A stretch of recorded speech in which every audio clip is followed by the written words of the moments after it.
Años, pues hermano. ¿Hace calor? Muy bien. ¿Cómo estamos? Amigos de Facebook, gracias hermano. Gracias por tenernos presente una vez más.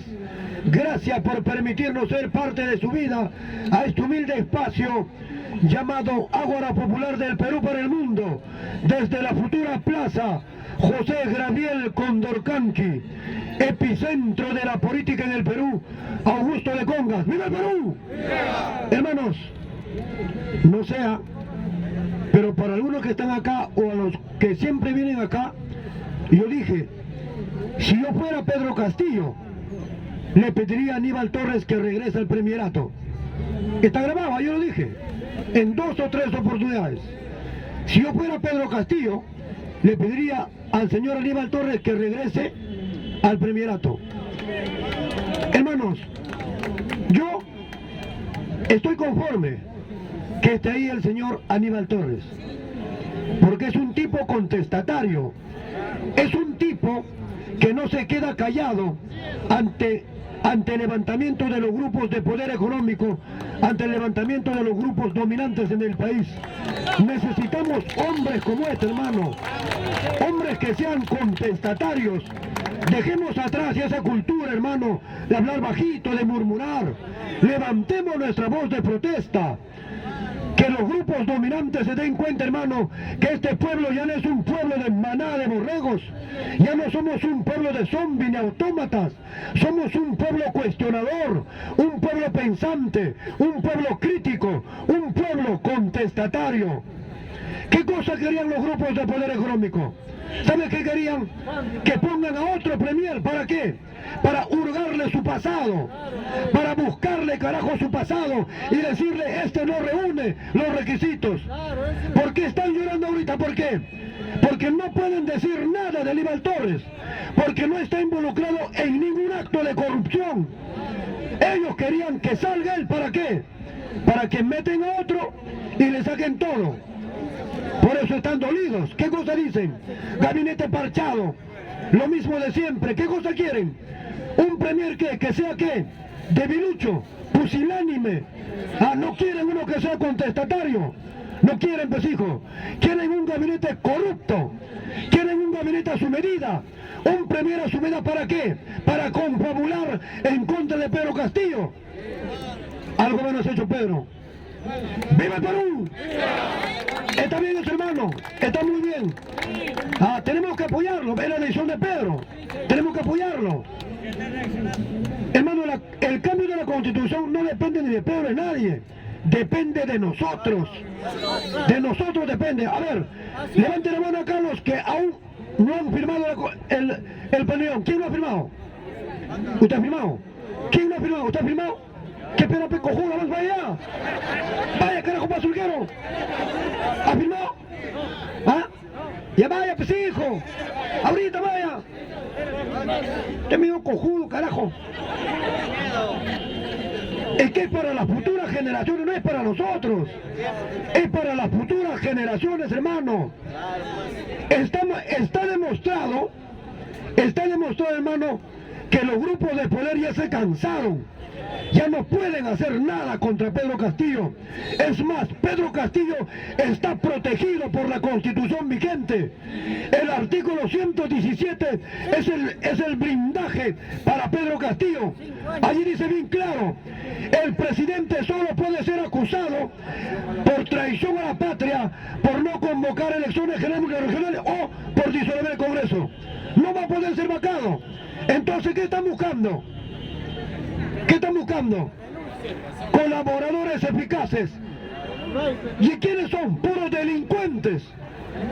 La justicia quiere dar credibilidad a unos delincuentes. ¿Como a quiénes? Como al señor Villaverde, como a Bruno Pacheco, como a Kareli López. Hoy ya se entregó Juan Silva. ¿Qué cosa dice? Él sí tiene la bomba. Él tiene documentos privilegiados en contra, no tiene nada. No tiene nada.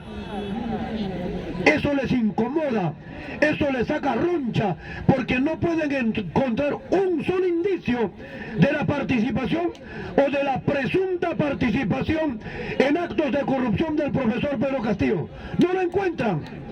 Eso les incomoda. ¿Ah? Hermanos, Pedro Castillo se ha pronunciado a las 4 de la tarde más o menos. ¿Qué ha dicho?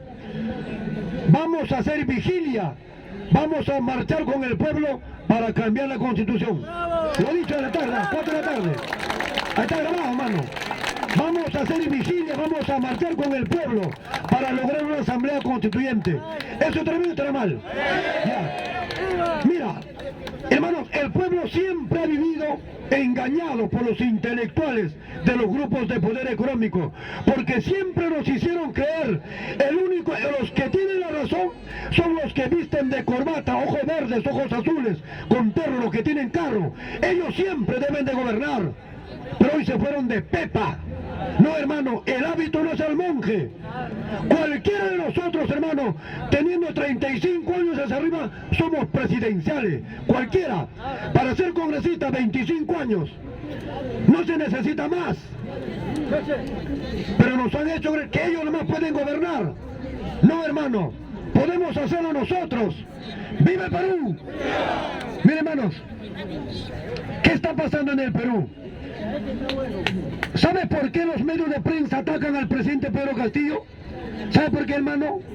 Porque Pedro Castillo ya no les da ni un sol. Todos los gobiernos que antecedieron al profesor Pedro Castillo anualmente le entregaban 400 millones de soles a la prensa. ¿Para qué? Por motivo de publicidad estatal. Más de 400 millones. Hoy no le dan ni un cobre. Por eso están dolidos, pues, hijo. Por eso están dolidos. Hermanos, acá voy a resaltar algo. Así debemos ser el pueblo. Escuche esto. ¿Ustedes vieron la entrevista de Jaime Chincha con Mauricio Mulder? ¿Quién vio? Ya. Mira, ¿qué cosa le dijo Jaime Chincha a Mauricio Mulder? Oiga, bájame la voz. Estás en mi casa, ¿lo dijo o no? ¿Qué le respondió Mauricio? Así tiene que ser el pueblo. ¿Qué le respondió Mauricio?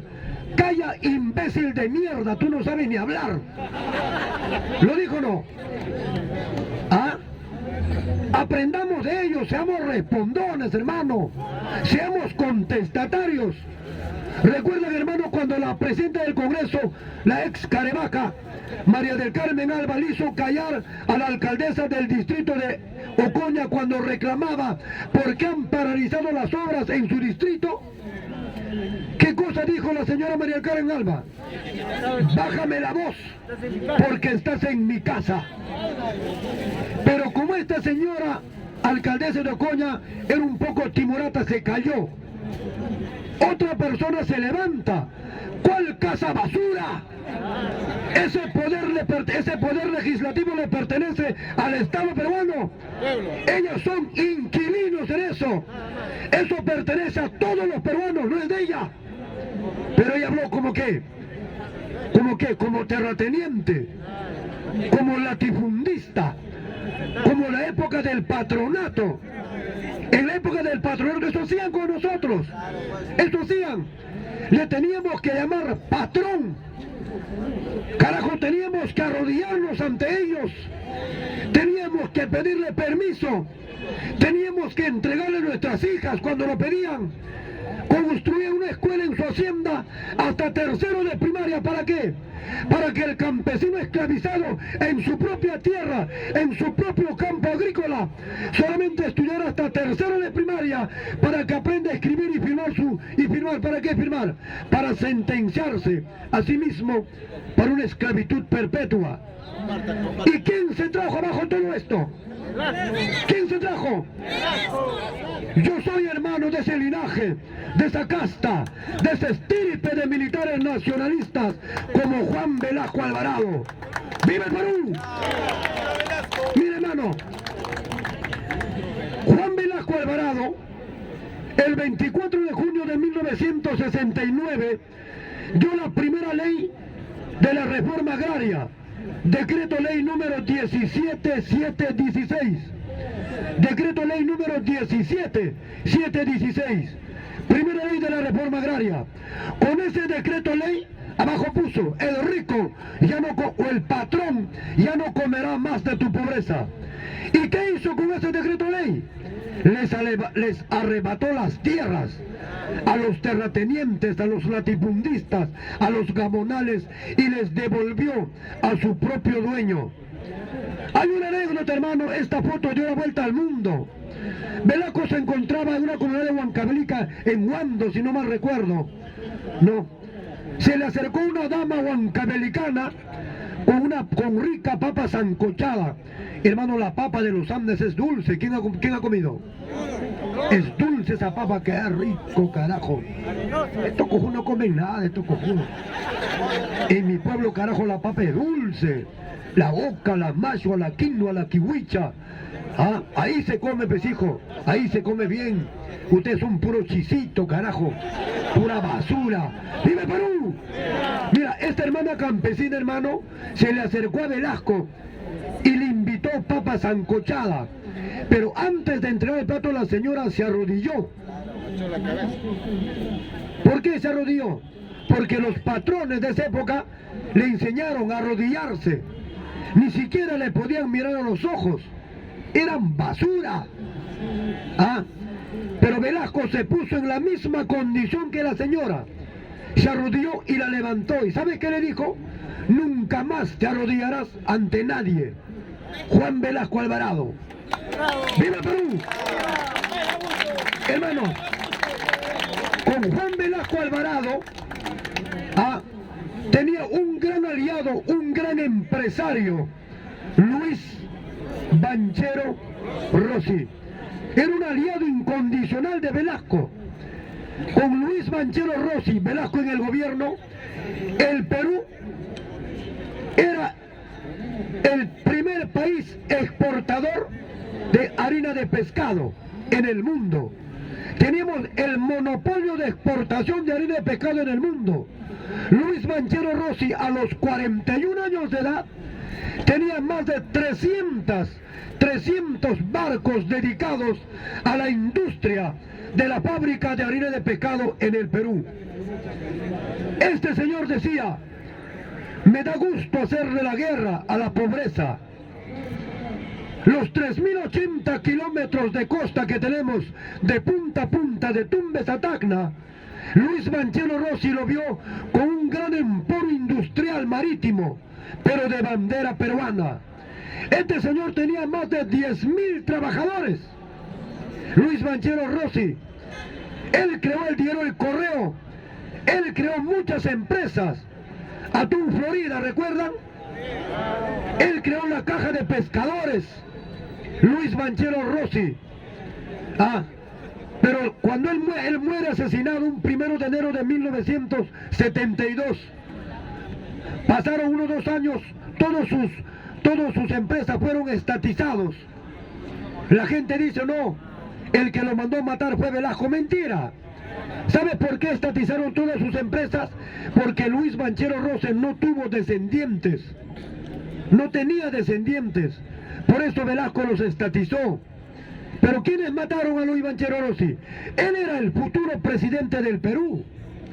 Él estaba incursionando en minería, en agricultura, en periodismo. Pesca dominaba, tenía el monopolio de la pesca en el Perú. ¿Quiénes lo mataron? La oligarquía desde entonces. Él denunciaba constantemente, decía: la oligarquía peruana sigue depredando, vendiendo nuestro mar.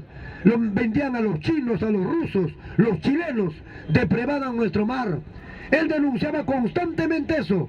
Decía: se llevan lo mejor, la basura dejan acá. Ellos también lo mataron en alianza ¿con quién? Con la red nazi de América Latina instalada en el Perú por Klaus Barbie. Yo tengo la historia completa de ese hermano. Estoy sacando un libro, 400 soles matar ese libro. ¡Viva el Perú! ¿Está bien, hermano?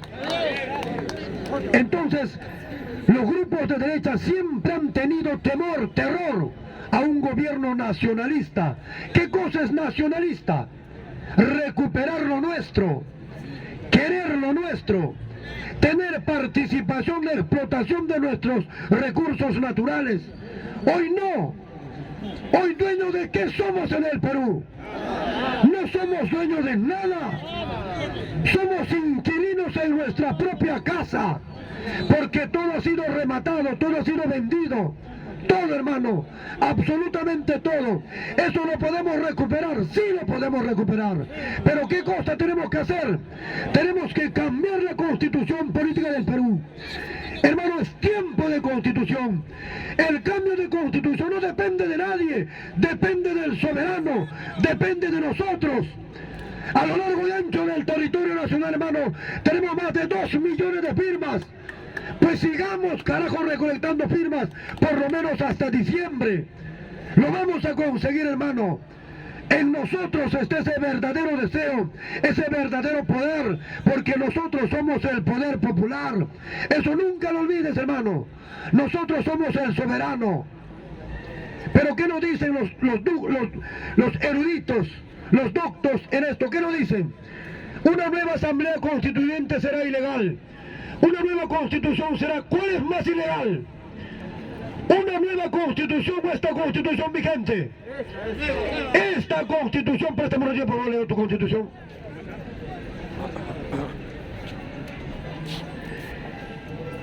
Esta constitución es más ilegal. ¿Por qué? ¿Dónde está la madre partera de esta constitución? Está en el cierre de un poder del Estado, en el cierre del poder legislativo. El 5 de abril de 1992, Alberto Fujimori disolvió el Congreso de la República y luego hizo su constitución, pasando por encima de uno de los poderes del Estado, el poder legislativo. Esto es ilegal, esto es ilegal. Entonces, ¿cómo puede ser ilegal una asamblea constituyente? ¿Cómo podemos decir que es ilegal la voluntad de un pueblo? ¿Cómo podemos decir que es ilegal lo que quiere un pueblo? Mejorar la calidad de vida de un pueblo, mejorar la educación de un país, mejorar la prestación de salud. ¿Cómo puede ser eso ilegal? ¿Cómo puede ser ilegal, carajo, recuperar nuestro territorio, nuestros recursos naturales? Eso no es ilegal, eso es legal y es legítimo. ¿Por qué es legítimo? Porque la legitimidad lo damos nosotros, los soberanos, el ciudadano. Luchemos por esto, hermano. Esto es la trampa mortal. Esta constitución, hermano, es la madre de toda la pobreza, de todo el atraso, de toda la miseria, de todo ese saqueo brutal que hay en nuestro país. Cuando le decimos esto al pueblo, ¿qué dicen los grupos de poder económico? Que aquí sembramos odio, que aquí dividimos al Perú, que aquí somos comunistas, que aquí somos terroristas. Váyanse al carajo. Esto es nacionalismo puro. ¡Viva el Perú! No tengan miedo, hermano. El día lunes, carajo, llegan más de 10.000 hermanos ronderos, ¿no, Leo? 10.000. A partir de hoy mañana empieza a llegar. Lunes y martes va a haber una gigantesca protesta. Y el Ágora Popular va a encabezar esa protesta, carajo. El apoyo de nuestros hermanos. Tenemos que hacerlo, ¿no, hermano? No te quedes callado, hermano. Ya no podemos quedarnos callados. Suficiente han sido, carajo, 200 años que nos hicieron callar. Es tiempo de libertad, es tiempo de soberanía, es tiempo de autonomía, es tiempo de nuestra verdadera independencia. ¡Viva el Perú! Hermanos, alguien me dijo por acá, cuando llegaron los realistas, nosotros luchamos contra los realistas. Nuestros hermanos autóctonos, nativos, indígenas, aborígenes, lucharon contra los realistas para liberarnos. Hoy estamos luchando contra los descendientes de los realistas, contra los grupos dominantes, contra los dueños del Perú, pero les estamos ganando la guerra. Les hemos quitado el poder político, tenemos que arrebatarle el poder económico, tenemos que desaparecer los monopolios y los oligopolios. ¿Por qué? Porque no permiten el surgimiento de nuevos empresarios, porque lo han monopolizado todo. Contra ellos es nuestra lucha. Alguien dijo, hermano, la lucha de clases siempre ha sido, es y será el motor de la historia. ¡Viva el Perú! ¡Viva el Perú! 5 minutos para cerrar. Agarra esto. Ponme la pizarra más adelante, camarón. Camarón, la tierra, ahí nomás. Chocherito, es un poco de historia, me gusta mucho la historia. Para mí, el mundo está hecho de historias y no de átomos. ¿Hoy cuánto es? 6 de agosto. A ver, vamos a ver acá ya. A ver, ¿quién? A ver, ¿acá cuántas personas va? 300 personas. Chocherita, pégate un poquito más. Pégate, carajo, no seas cojudo. Pégate, hermano, pégate un poquito más. Para que vean la fecha, pues, hijo. A ver, mira, hoy estamos, voy a poner acá la fecha exacta. A ver, si alguien sabe a qué se refiere. Tú no, camarón, tú has leído.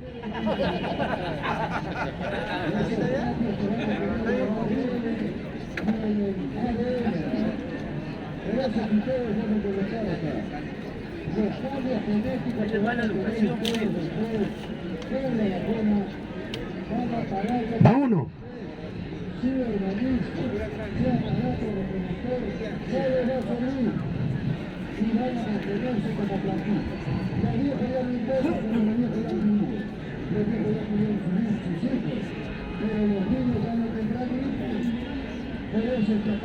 ¿Alguien sabe?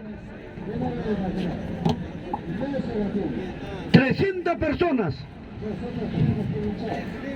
6 de agosto de 1824, 6 de agosto de 1825, 6 de agosto de 1900... ¿Qué es? ¿El primero qué es? Este es el primero de la batalla de Junín. 6 de agosto, un día como hoy, de 1824, en la pampa de Junín, las tropas libertadoras derrotaron al ejército realista. La pregunta es, ¿quién se llevó la gloria en la pampa de Junín al atardecer 3:30 de la tarde? El basura de Simón Bolívar. Él se alzó con la gloria. Pero ¿quién fue el verdadero paradigma, el verdadero líder, el que condujo a la victoria de las tropas libertadoras sobre el ejército realista? Fue un peruano, José Andrés Errázuriz, nacido un 29 de septiembre de 1799 en el distrito de San Pedro de Yoc. ¿Tú dónde has nacido? Capital de la provincia de Pacasmayo. ¿Dónde has nacido, carajo? Este es Tembladera. En el distrito de San Pedro de Yoc, Pacasmayo, departamento de la Libertad. Ahí nació José Andrés Errázuriz, el verdadero héroe de la batalla de Junín, 6 de agosto de 1824. Pero los intelectuales de esa época no llevaron a la cima del éxito. Lo pusieron en el mástil de la victoria, ¿a quién? A un basura, Simón Bolívar. ¿Y dónde está la figura de José Andrés Errázuriz? ¿Dónde está el monumento a José Andrés Errázuriz? ¿Dónde está el colegio que lleva el nombre de José Andrés Errázuriz? No existe. Si hubiera, ¿cómo se llama? Nacionalismo puro. Tenemos que recuperar lo nuestro. Eso es lo que le falta al Perú. Si usted supiera su verdadera historia, hermano, te sentirías, tu ego nacionalista, tu ego de peruano, crecería y andarías con el pecho inflado. Pero como no conoces nada de tu historia, tienes un complejo de inferioridad. Yo soy altoandino y como altoandino no tengo ningún complejo. Al contrario, soy soberano, libre, independiente, hasta soy racista. ¡Viva el Perú! 6 de agosto de 1825. ¿Qué pasó ahí? Lo mismo fue Simón Bolívar. Hermanos, con esta basura del masón proclamó la pseudo independencia de nuestro país. El 28 de julio de 1821, el Perú tenía 3.199.366 kilómetros cuadrados de territorio. Escuche esto, 3.199.363 kilómetros cuadrados de territorio tenemos. ¿Hoy cuánto tenemos? 1.285.216 kilómetros cuadrados de territorio. ¿Sabes cuándo empieza la mutilación de nuestro territorio? El 6 de agosto de 1824. ¿Quién lo hizo? Simón Bolívar. Ahí partió al Tahuantinsuyo en dos, partió al Perú en dos. El 6 de agosto de 1825 se lleva a cabo el famoso Congreso de Chuquisaca. Chuquisaca era capital del Alto Perú, y en el Alto Perú floreció una de las culturas preincas, el Tiahuanaco. De ahí salió Manco Cápac en el año 1200 de nuestra era para fundar de lo que después sería la poderosa civilización de los incas. Ahí, esa fecha, Simón Bolívar parte al Perú en dos, rodeado como siempre de criollos curas, hijos de españoles nacidos en el Perú. 1.100.000 kilómetros cuadrados de territorio nos partió ahí Bolívar. Basura, él quería desaparecer el Perú. 6 de agosto de 1945, ¿qué pasó? Hermano, siempre digo acá, el 98% de peruanos solamente conoce la tapa del libro de la historia del Perú. Si no conoces tu historia, peor vas a saber la historia de otros mundos. ¿Sabes qué pasó un día como hoy, 6 de agosto de 1945, hace exactamente 77 años? Se lanzó la primera bomba atómica en Japón, en Hiroshima. ¿Sabes cómo se llama el piloto que volaba esa aeronave militar? ¿Cómo se llamaba? Paul Tibbets. Paul Tibbets conducía un B-29. Ese avión lo llamaban el Enola Gay. ¿Ha leído o no? ¿Alguien se acuerda? El Enola Gay lo llamaban el avión. Ese avión, hermano, a las 10:45 de la mañana lanzó la primera bomba atómica en Hiroshima. 176.000 muertos en el acto. Pero los norteamericanos sabían del poder destructivo de esa bomba. ¿Por qué? Porque Albert Einstein, en el mes de junio del año 1939, le había escrito una carta al presidente norteamericano Franklin Delano Roosevelt. Ahí le decía, la desintegración nuclear podría producir una bomba atómica devastadora. Y lo lanzaron. ¿Pero quién ordenó el lanzamiento de esa bomba atómica? ¿Quién? Harry Truman, el que sucede a Franklin Delano Roosevelt cuando muere el 12 de abril de 1945. Pero no se quedó contento Harry Truman. 3 días después, vale decir el 9 de agosto de 1945, lanza otra bomba atómica en Nagasaki. 100.000 muertos instantáneamente. Ni eso hizo rendir a Japón, pero al final tuvo que rendirse, porque los rusos el 8 de agosto, con más de 2 millones de soldados, invadieron Manchuria. Allí fue recién cuando el emperador, ¿cómo se llama el emperador japonés entonces? Hirohito, entregó el documento de rendición incondicional ¿a quién? Al general 5 estrellas Douglas MacArthur, que se encontraba a bordo del acorazado Missouri en la bahía de Tokio. Ahí termina la guerra, hermano. Después de 6 años, un día termina la guerra. ¿Cuándo empieza?